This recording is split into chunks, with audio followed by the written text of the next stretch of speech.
ከየትኛውም ብሔር ያለን ፖለቲከኛ ወይም አክቲቪስት እከሌ እንደዚህ ብለን ተናግረን አናውቅ። እውነት ለመናገር ፈልጉና ብታገኙ ውሸት ነው በሉ።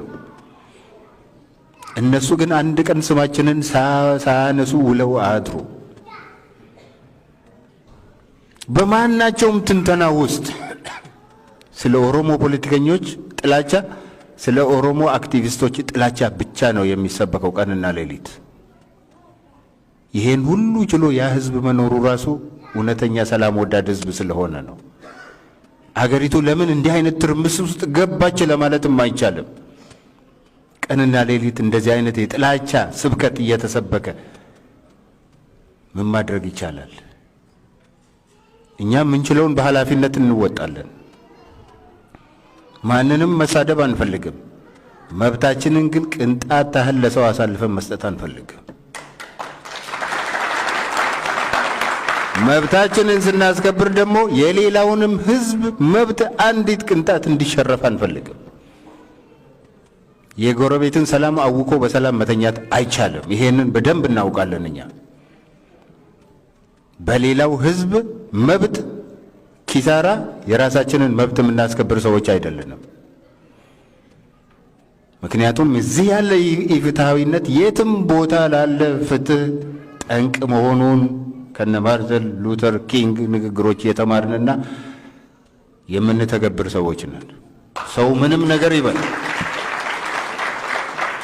ነገር ይበል ክፉም በክፋቱ ይቀጥል። እኛ የሰውን ቃላት አንዲት ቃል ብቻ አውጥተን እከሌ እንዲህ አለ ብለን መንዝረን አንናገርም። እውነት ነው፣ ይሄ እንደዚህ አይነት ታሪክ የለንም። አንዲት ቃል መንዝረን ከዛ አውጥተን ቀኑን ሙሉ ትንተና ስንሰጥና ጥላቻ ስንዘራ አንውልም። የተናገረበትን አውድ ወይንም ኮንቴክስት እንረዳለን። እንዲህ ማለቱ ሊሆን ይችላል። ሰው ነው። ሰው ማይክሮፎን በሚይዝበት ጊዜ ብዙ ነገር ይሳሳታል። ይሄን ታውቃላችሁ። በየለቱ በምንነጋገራቸው ንግግሮች ውስጥ ስንት ስህተት ስንሰራ እንውላለን። ከአውድ ውጭ ሲወሰድ ይውላል። እነሱ የሚያደርጉት ይሄንን ነው። እኛ ግን በመልካም ነው ማየት የምንፈልገው። ሰዎች ሁሉ መልካም ናቸው ብለን እንጀምራለን እኛ።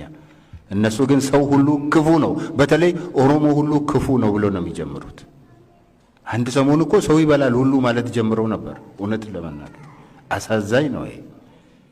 ቢበላ እንኳን በላ አይባልም ነበር። እኔ በሆነ አልልም ነበር። እንደኔ ያለ ፍጡር ሰውን እንዲህ ያረጋል ብዬ መናገር አልችልም ነበር። ይሄ የኛ ባህል አይደለም፣ የኛ ቫልዩ አይደለም ይሄ። ስለዚህ እነሱንም ተመልከቷቸው እስቲ። ማን ነው ሀገር እያባላ ያለው ማን ነው የሚለውን ነገር በደንብ ተመልከቱልን ባካችሁ። አንድ እጅ አያጨበጭብም። አንድ ህዝብ ብቻ ሰላም ፈላጊ ሆኖ ምንም ማድረግ አይችልም። ሰላም ከሁሉም ጋር መምጣት አለበት። እኛ ለሰላም እጃችን ሁልጊዜ ዝግጁ ነው። መሃል መንገድ ሄደን ከማንም ጋር መነጋገር፣ ከማንም ጋር አብሮ መኖር እንፈልጋለን። የማንንም ሰላም መንሳት አንፈልግም። ስለዚህ ይህንን እንድትረዱልን እንፈልጋለን። በዚህ አጋጣሚ እዚህ ቦታ ስለተገኛችሁልን በጣም እናመሰግናችኋለን፣ እንወዳችኋለን።